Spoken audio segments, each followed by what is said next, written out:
Welcome to Kenton's videos. Enjoy the video. You start by confirming device model and OS version because settings locations differ. Once confirmed, go straight to display settings. Disable auto brightness or adaptive display so the system stops adjusting for ambient light. Then set a manual brightness level close to what you want long-term. This gives a stable baseline. Make sure power-saving modes aren't forcing reductions, and if available, enable a brightness hold or developer option that prevents automatic changes. Once done with the baseline, lock the display behavior using driver or GPU control panel. You want the luminance fixed rather than adaptive. Turn off adaptive contrast, dynamic tone mapping, and any scene enhance features that tweak brightness automatically.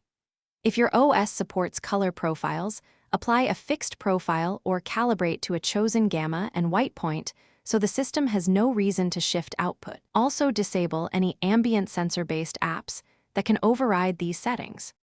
To finish, test brightness across multiple apps and reboot to ensure changes persist. Sometimes settings only apply after a restart. If you still see fluctuations, update the display firmware or GPU drivers because bugs often cause auto adjustments. Make sure power profiles aren't re-enabling adaptive features. If it still changes, boot into safe mode or connect an external monitor to isolate hardware versus software. Troubleshooting tip: if safe mode fixes it, remove recent apps one by one until you find the culprit. Thanks for watching. Consider subscribing if we helped you.